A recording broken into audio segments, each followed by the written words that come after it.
Boom, we're pre-recorded. I wanted to take today to go over a little bit to talk about some of the war cycles that are also closely related to market cycles. Now, first off, this America. Guys, you haven't even finished the first wars you started. Okay, so I remember being younger and there was Afghanistan. Let's see, there's been Iraq. Let's see, Saudi Arabia, Syria, probably missing a few.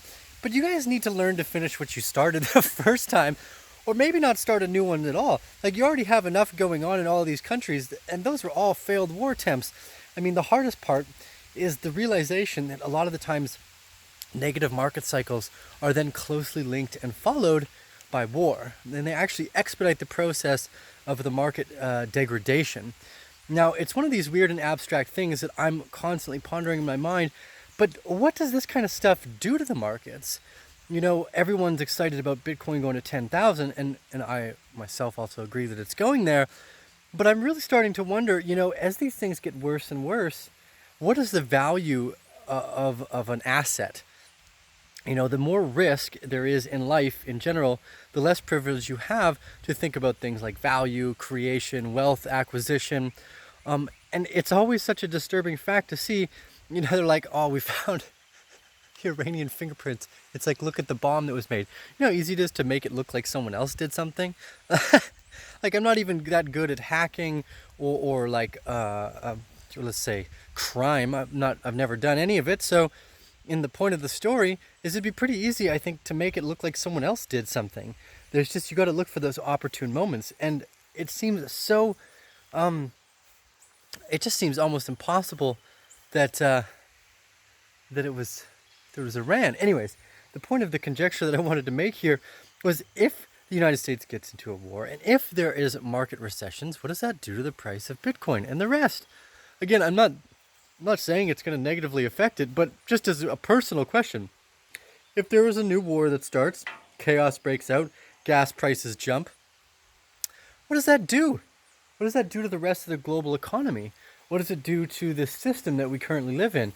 Do you think people are going to find that they are more irrationally exuberant, or do they go into massive dollar-saving modes? Now, we've seen a lot of bullish indicators for Bitcoin.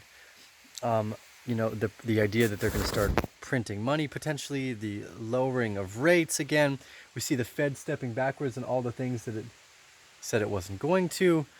So, I mean, this is basically the ultimate catalyst for Bitcoin, aside from that eerie feeling I get of what happens if everything starts to go to shit.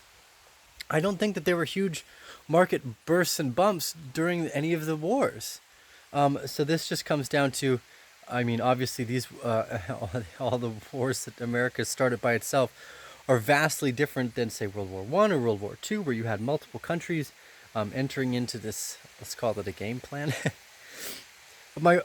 So my real sentiment is hooray for everyone. Bitcoin is up at $10,000. But just to remember in the back of your mind to be aware of black swan events, those moments where what happens in these markets can, leave everyone wrecked. I mean, I think this is one of the most important parts to being an entrepreneur, is getting used to the ups and the downs. If you can't survive the down, it's going to be a very difficult time. And this is one of the reasons why I'm always a little cautious when we see all these positive market indicators followed by war sentiments. They don't go well together. The war sentiment generally overrides any positive market indicators that you might be seeing. Anyways, it's a beautiful day in Costa Rica in the middle of the jungle. We're working in the greenhouse this morning.